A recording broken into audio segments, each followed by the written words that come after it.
Assalamualaikum dan salam sejahtera. Kita teruskan kursus Kepimpinan Pengawas Sekolah SMK Kem Terendak tahun 2021 dengan modul 3 yang bertajuk Komunikasi yang Berkesan.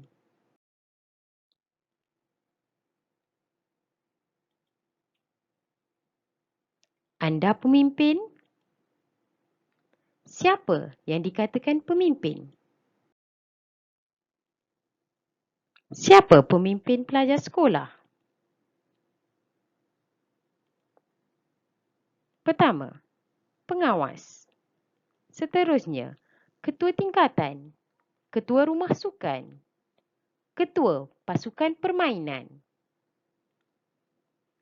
pengerusi kelab dan persatuan, pengawas asrama, pengawas perpustakaan.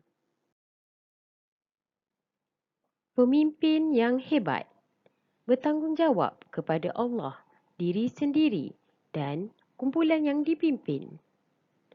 Cerdik dan bijaksana, proaktif dan sentiasa mahu mendahului orang lain. Berdisiplin dan smart. Pandai bergaul dan mudah mesra.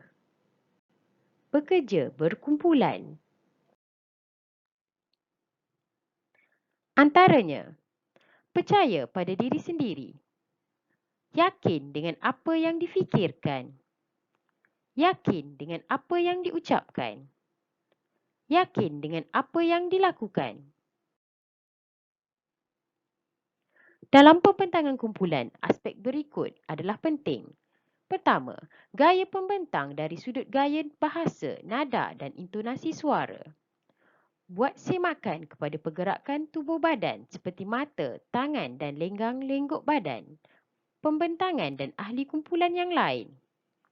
Keyakinan diri pembentang. Kerjasama ahli kumpulan.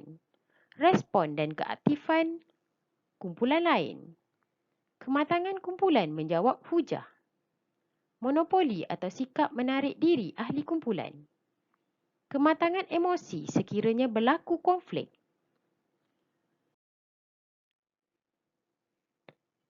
Definisi komunikasi ialah apa-apa sahaja maklumat yang disampaikan oleh penghantar difahami oleh penerima seperti yang dikehendaki oleh penyampai.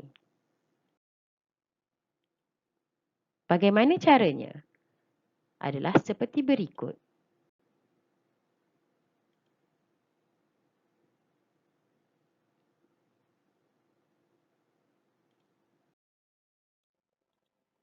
Jenis-jenis komunikasi.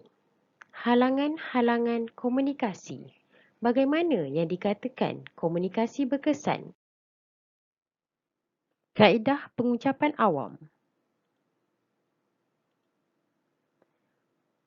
Merangkumi proses penyediaan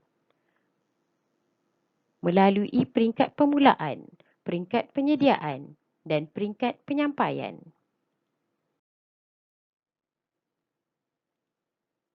Bagi peringkat permulaan, analisa audiens, golongan siapa, mengapa hadir, faedah dan kepentingan kepada mereka. Menentukan matlamat dan objektif penyampaian. Menetapkan masa. Peringkat penyediaan.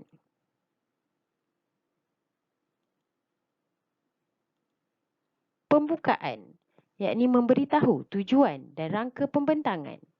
Badan ucapan disandarkan pada contoh dan susunan isi mengikut keutamaan. Mempunyai 4 ke 5 fakta utama.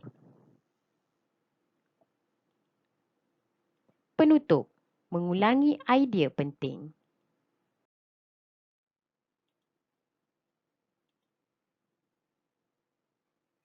Penyampaian, wujudkan hubungan dengan audiens atau penonton. Berdiri selesa dan bertenang. Pandangan mata. Nada suara tidak mendatar. bernada dan kawal kelajuan. Rujuk nota jika perlu. Gunakan contoh dan fakta. Tunjukkan keyakinan diri. Cara untuk tunjukkan keyakinan diri di hadapan audiens. Berdiri dengan selesa dan tenang, melihat ke arah audiens yakni mata. Suara tidak mendatar, bernada kawalan dan tidak laju. Gunakan contoh yang menarik. Rujuk nota jika perlu. Teknik perucapan yang berkesan untuk cara penyampaian. Menggunakan catatan atau kad. Ingatan atau impromptu. Dan menggunakan skrip. Teknik perucapan yang berkesan untuk membuka ucapan. Perkenalkan diri. Elak beri alasan. Dan memberi salam. Teknik perucapan yang berkesan untuk tunjukkan kesungguhan. Menggunakan petikan. Rujukan. Selitkan jenaka, cerita dan isu semasa. Teknik perucapan yang berkesan untuk kemahiran interpersonal. Selitkan gurauan. Keanihan. Unsur suspen. Dan bahasa badan.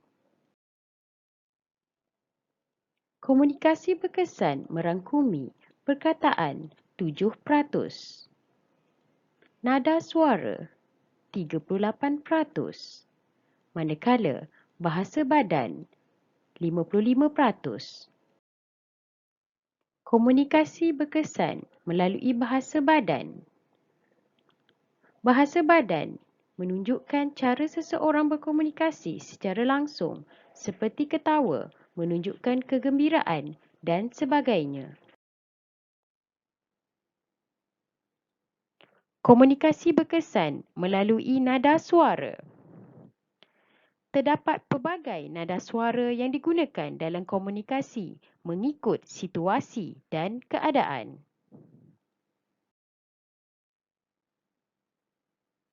Kaedah komunikasi asas. Menamat ucapan mengikut masanya, bertanya untuk mendapat sokongan, melibatkan semua ahli anda, membuat kesimpulan pada akhir pembentangan. Halangan-halangan komunikasi.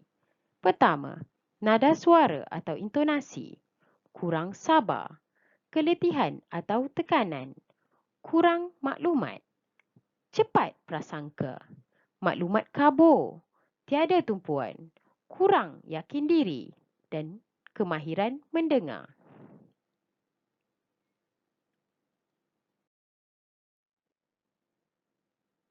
Senario isu pendidikan negara. Pertama, 8 daripada 10 mahasiswa yang ditemuduga gagal untuk berkomunikasi dengan baik. Kenaikan pangkat sektor swasta, Bumiputera gagal berdaya saing. Pengenalan kepada pendidikan sains dan matematik dalam bahasa Inggeris merupakan satu agenda bertindak memajukan kaum bumi.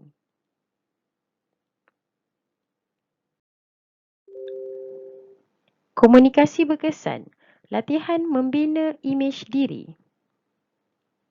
Cuba bertanya dengan kawan anda bagaimana bunyi intonasi suara anda. Adakah suara anda mencerminkan perasaan anda? Adakah suara anda sesuai dengan perkataan yang diucapkan? Bagaimana intonasi suara anda? Jelas? Kabur? Boleh difahami?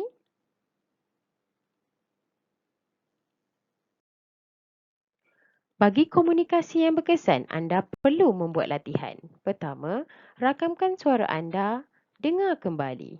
Kedua, dalam satu hari, cuba anda hanya mendengar apa yang orang lain cakap. Kena pasti apa halangannya. Ketiga, bercakaplah seorang diri di hadapan cermin. Perhatikan mimik wajah anda. Keempat, beri dorongan dan suntikan motivasi kepada diri anda.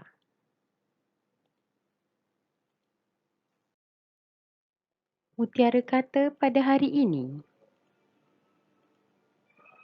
Keindahan yang kelihatan pada seseorang itu bukanlah kerana pakaian yang menghiasinya, tetapi keindahan yang sebenarnya adalah ilmu dan adab yang dipraktikkannya.